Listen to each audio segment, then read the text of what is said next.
Streaming. 3, 2, 1. Oh yeah. We continue on here at Clubhouse Chatter. Here's Norm Ordez and Tony Torcato. That's right. Once again, Tony Torcato hanging out with us today in the studio. Love it. And this is awesome. It is. Being a Giants fan, working with the Giants and stuff, I know who Tony was, watching him come through Salem Kaiser, and of course, having mutual friends in the organization, Rob Nepper, to be specific, So it's kind of cool hanging out with them, and it's been a long time coming, so our last guest of the show tonight is somebody brand new to the program. So I'm starting to learn more about Friends of Baseball out of Portland. And so they've been around for about 10 years. And I have their executive director, Nova Newcomer, on the line. Nova, how you doing today? I'm doing well. I'm recovering from staying up to watch 14 innings of the Giants-Dodgers last night. Oh man, I bad know. ending. Bad ending on that one. Doggone it. Yeah. Well, tonight we got a heck of a game. We got Greinke and Bumgarner going. That's right. So that's going to be a good one tonight. Yeah, I'm going to say I'm on a timeline. I don't know about you guys, but we got to get over it. We got to get it done. Yeah. Absolutely. So first of all, welcome to the show, and tell us a little bit about yourself. Yeah, so I grew up going to games with my dad. I always, joke that I was his only kid till about 10, so he just dragged me to all the sporting events that he liked to do, and so we went to a lot of Portland Beaver games, and my first major league games were with my dad, and so baseball just was a part of my life growing up, and I played softball from the time I was 10 years old up through high school. And the funny part about it is that I'm such a fan, and I was a decent player, but never that great, never on track for a scholarship or anything. And but what you get from it is just so important to the rest of your life that it's part of what I'm doing with Friends of Baseball is making sure that opportunity is available to kids, even if they're not on that, elite track or, they're not the statistical anomaly that has, 20/10 vision and can swing a bat fast, that we're still providing opportunities for kids to experience the game, because there's so much that kids walk away with who, they're going to go on to be, mechanics or insurance agents or whoever they're going to become, but they take that spirit and what they learn and the camaraderie, they take that with them to the rest of their life. Very true. So I want to share with you a little bit. Years ago, so I've worked with the McMinnville Parks and Recreation Department for 20 years now, and I've been active with their youth baseball and softball program. I've done anything from umpiring, coaching. I coach coaches now. I prep ball fields, and I've done everything from, the management part of it. And years ago, we developed a couple of buddies of mine, Eric Hoff and Joe Migloretto. Joe, you might know from Volcano Stadium. He does the videoing. That's right, yeah. And so we developed the Beloved Bums Baseball Academy. It never got off the ground, but basically we had 9 innings. We had it broken down to 9 innings of participation, and we wanted it to, anything from the media part of it, to prepping ball fields, umpiring, coaching, and we wanted to train kids in how to do that. And this is kind of a little bit what Friends of Baseball has got going on. I mean, in a different way, but if you have a passion for the game, we have a place for you. Was what our motto is, and it doesn't matter if you can swing a bat, and if you're going to go pro, it doesn't matter. We want those guys who are the mechanics that have a passion for the game. That's right. And that's what my show is about. Anybody who's got a passion for the game of baseball, I want to talk to. It doesn't matter if it's a former player like Tony. If it's just a radio DJ like Brian who just loves baseball, That's right. And so I'm finding more about Friends of Baseball. So I've heard of you guys for the past year and a half. Former Linfield pitcher, Linfield great Reese McCauley kind of turned me on to it about a year and a half ago. I was supposed to go to a banquet that you guys had put on, and I can't remember. I was going to go for the blog 9 Inning Know-It-All, and I can't remember what happened. I didn't make it up. But here we are again. So through mutual friend Jay Clark on Facebook, I'm hooked up with you, and here's Friends of Baseball again. So tell us a little bit more about Friends of Baseball. Yeah, so we in the past have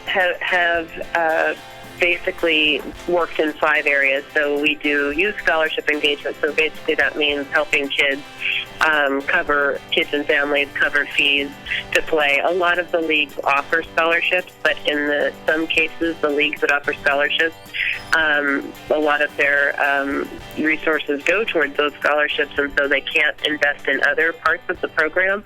And so we try to provide a little bit of extra funding for especially the leagues that have high low-income kids, so that nobody is turned away from financial hardship just because of financial hardship. We do a coaches clinic every year. We bring about 200 to 250 coaches in every year. Wow. And basically, 10% of volunteer coaches in the country receive any sort of formal training or materials. And, it's one of the most important relationships that a kid can have outside of parents or direct family. And we just want to make sure that coaches are acknowledged and, not just that we come and say, here, you need to learn something, but also to say thank you for, devoting 100, 150 hours or more a year to help mentor kids and give them life skills. So we do that. We also have done equipment distribution and access, so anything from small-scale distribution, leagues that have really nice, gently used equipment, and then also all the way up to, we've done a couple of large-scale distributions across the country for Adidas, where they had cleats and socks that we set up these national hubs. And some of them we gave away for free, and some of them we charged a small handling fee. And the ones that we charged a small handling fee for, we were able to bring the funds back to Oregon and reinvest in more programming here in Oregon. And then obviously field maintenance and development. We've actually worked on or supported 39 field project investments. Sometimes that's equipment, sometimes that's wood for bleachers. It's any number of ways to make sure that kids have space and maintain fields to play on. But I will say our 5th area that we are working on is what I'm calling the safety net that builds community. I think that one of the most untapped community resources that we have right now, given all of the challenges that we see in our communities, is team sports. And for our organization, it's what does that mean for baseball and softball? And when you go out and you see these community leagues that are often operating outside of any system support, there's some Parks and Rec support for them, but, those also come with fees. And I really think that there's an untapped kind of energy that comes from youth baseball and softball programs, and so what we'd like to do is bring that back into the fore and have it be more of a player. And so we're launching a program. We actually did a pilot this summer at Jefferson High School with kids aged 7 to 11 to introduce them to baseball and basically to bring baseball back to a school setting and say that, kids, not all kids are going to love it, but every kid should have the chance to, pick up a glove, swing a bat. Find me a kid that doesn't like to hit something with a stick or throw a ball. Right. That's great. That's great. I love to hear that. So after 20 years, so I the last time I coached, I think was like 2007, and I have a nephew that's up and coming, so he's going to be 7 this coming spring, and so after. Watching him play coach pitch this year, I wasn't really happy with the coaches. I know it's all volunteer, but I didn't think that they were helping him with the passion of the game. And that's where I think at 7, 8 years old, that's where we're losing them. That's the most important. And so I got together with a couple of buddies who I've never coached with. I've had them coach through the Parks and Rec program, but we're teaming up next year. There's 3 or 4 of us. that are putting together a team, and it's not an all-star team. It's just a team of 7-year-olds, and we're going to play in the McMinnville Parks and Rec. But the whole philosophy is to help them develop the passion if they want it. We're going to make it fun and exciting for them.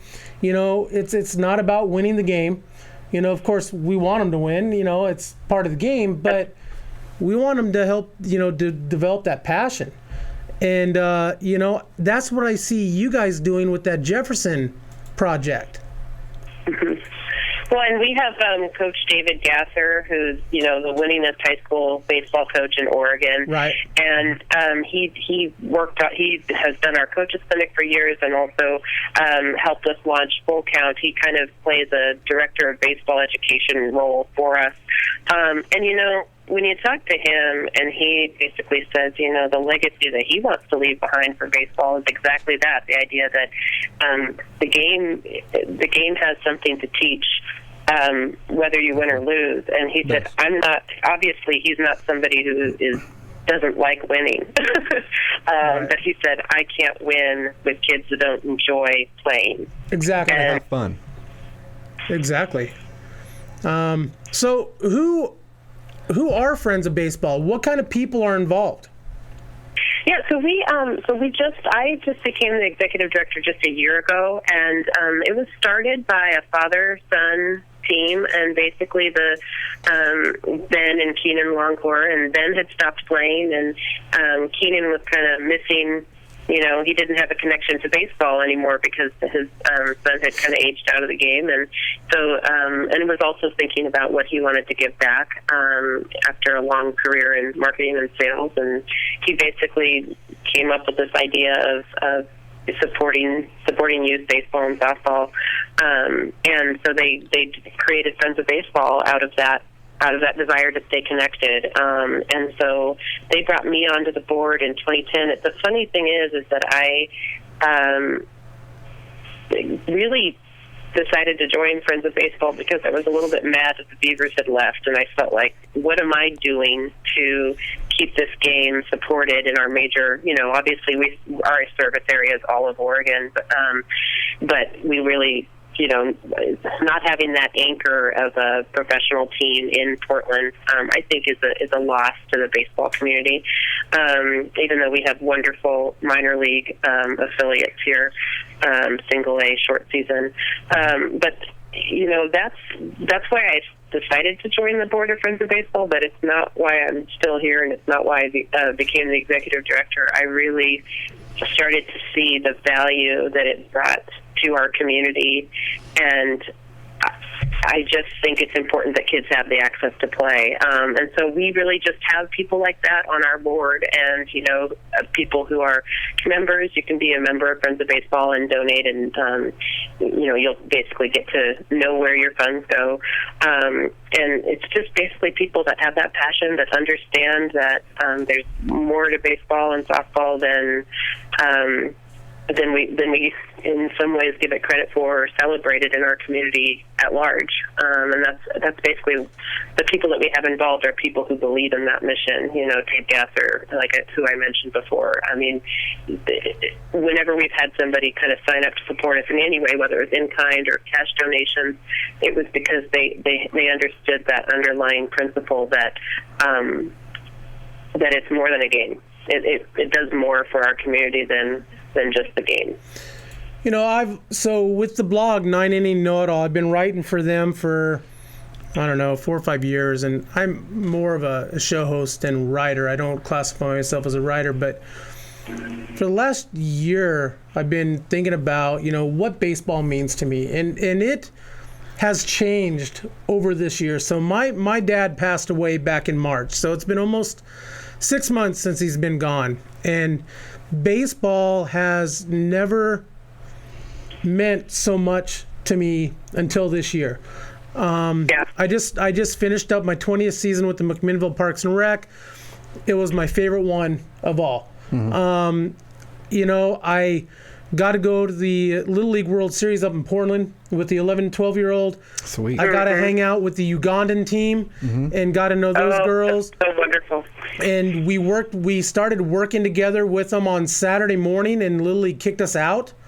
But my post on Facebook, it just spread and started a whole new thing to where somebody from like the bat company out of West Lynn picked them up and took them to their facility.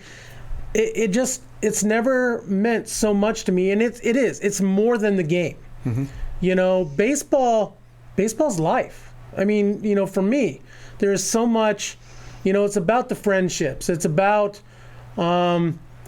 getting out there, and every Saturday morning at 6 o'clock in the morning, prepping 7 baseball fields for a safe place for the kids to play. And it's a beautiful thing. Definitely is. And I never had a baseball career. I mean, I played baseball, but it was nothing like what Tony had. And and it's what you guys are doing with Friends of Baseball is what I'm falling into. I'm ending up doing as well. And we need to talk about joining forces here somehow.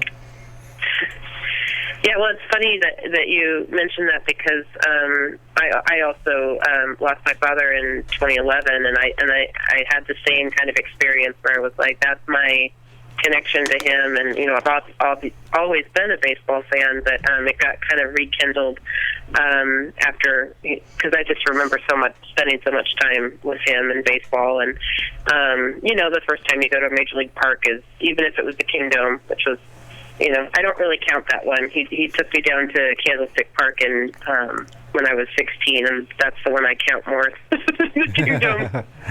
I just like an outdoor park, but Safeco's beautiful now.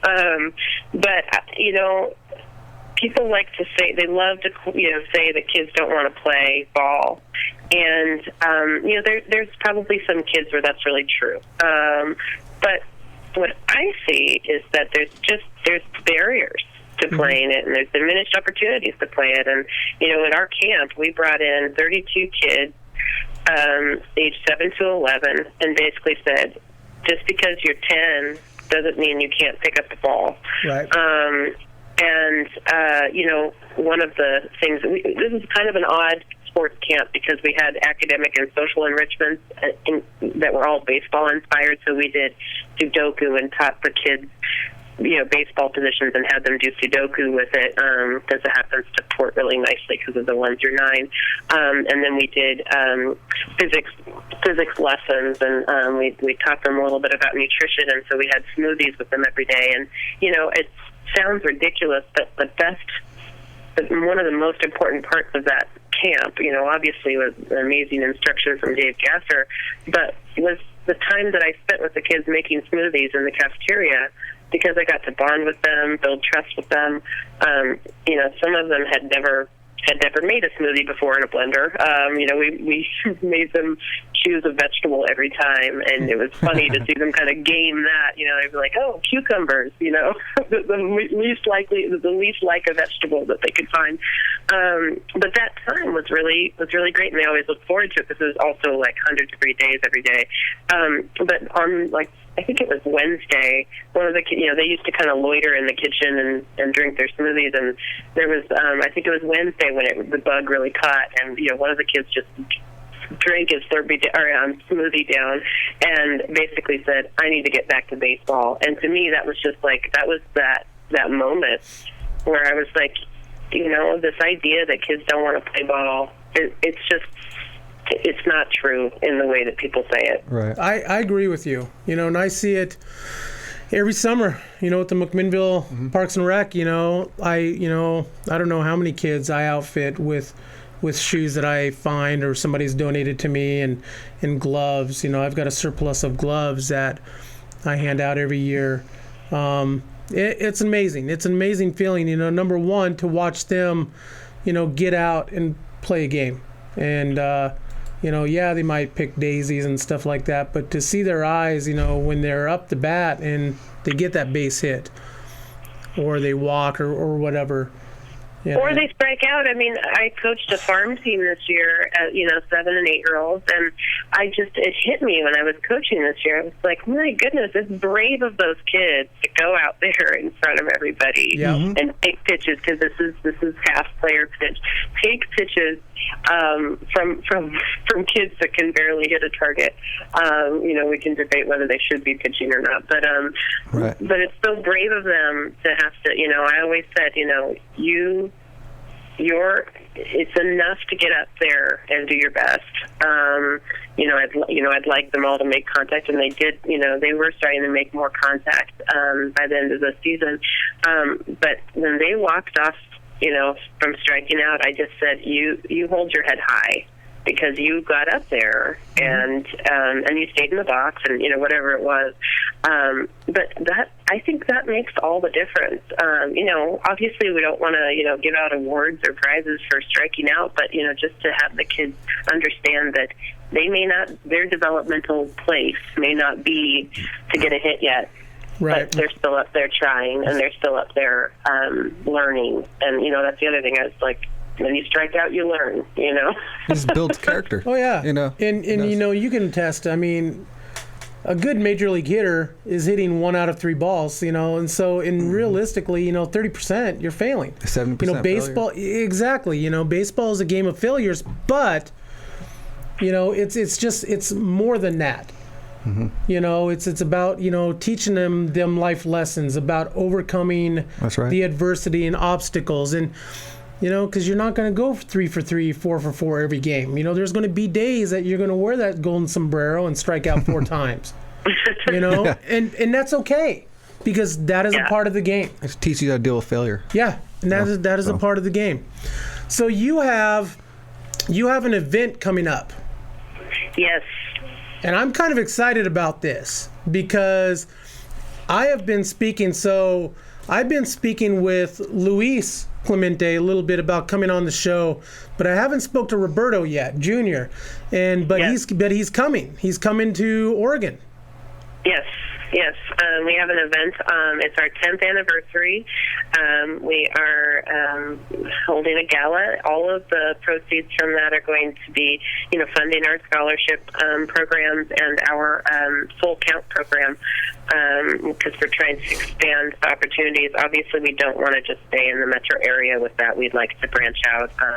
We have done lots of work around the state, but we wanted to start locally with full count just because it was accessible for our office. But we'd love to see a program, down in Southern Oregon, down the freeway, on the coast. But basically, that event is going to be out at the Oregon Golf Club. It's not a golf tournament. It's a gala dinner. It's in November. We have done some work with Roberto's kids through our equipment distribution, and we were able to get in contact with Roberto Clemente Jr., and he said he would come out.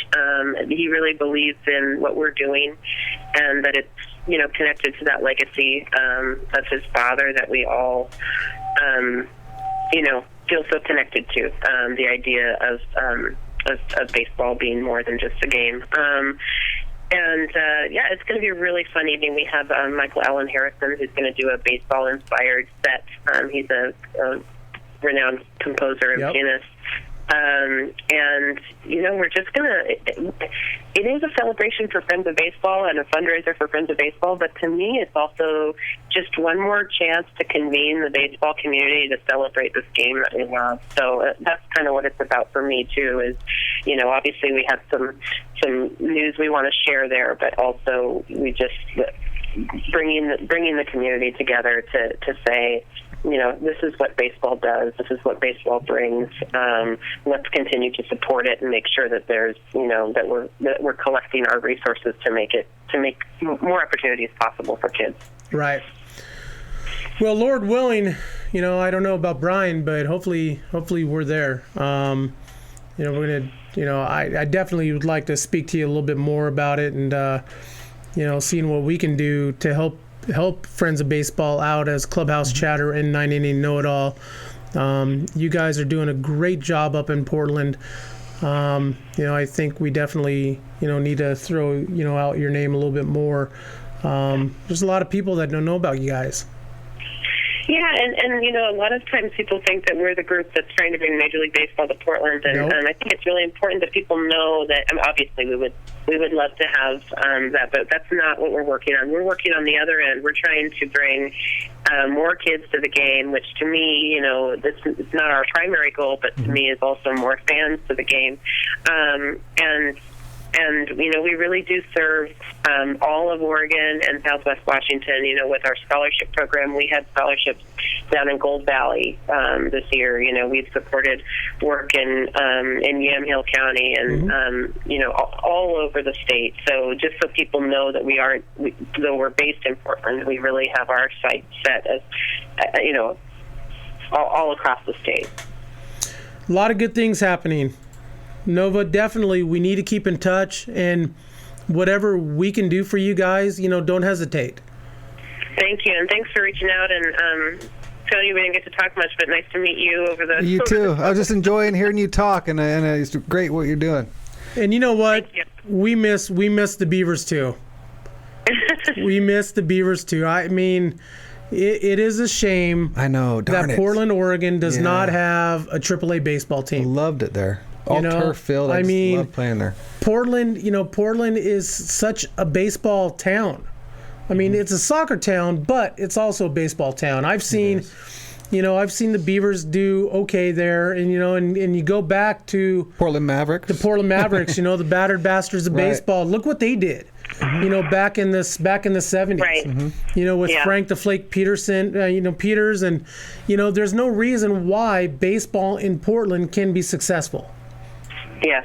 Well, you got me in that club. And so hopefully we have the Beavers return soon, and there will be AAA again. And hey, the Hops are doing a great job. Salem Kaiser's doing a great job, and then down south you got Eugene. But it's not the same. It's not the same as having those AAA guys. Right. Absolutely. So once again, when's the gala? November 13th at the Oregon Golf Club. And how do people get a hold of tickets? friendsofbaseball.org/2015 gala. Okay. All right. Well, once again, Nova, thank you for coming on the show. All right, Nova. Nice meeting you. And we will chat with you a little bit later. Okay, sounds good. All right, thank you. So once again, Nova Newcomer, with Friends of Baseball, I want to find out where in Yamhill County. I think it was over in Yamhill Carlton. I'm not 100% sure, but they're doing great things. They're doing great things, and it's like with us 980 Know-It-All, we're getting ready to do a holiday equipment drive, and we're going to be shipping it out to Uganda for the Ugandan kids, and so developed a connection with those kids over there. And once again, we are sponsored by the great people over at baseballism.com. They're up there on, Martin Luther King Boulevard. They got a shop. Check them out. They're in Cooperstown now. They have a shop in Cooperstown. It's awesome. Wow. Absolutely. Baseballdudes.com. To be the best, you must train like the best. Chris Gazelle up there in Vancouver, Washington.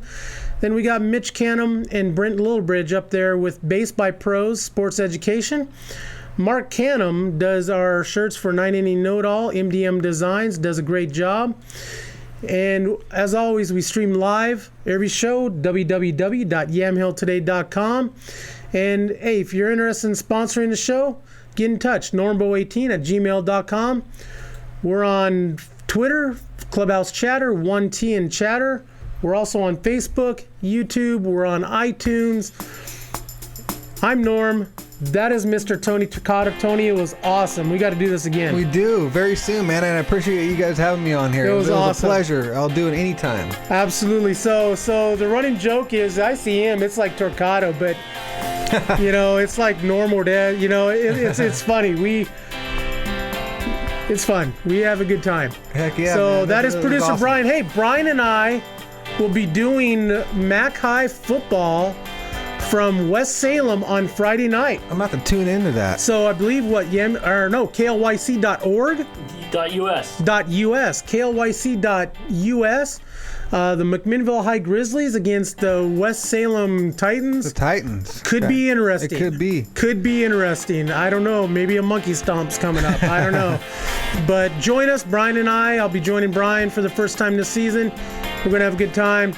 Once again, Tony, thank you very much for thanks coming for out. having me, man. And awesome. we'll see you guys next week. Right.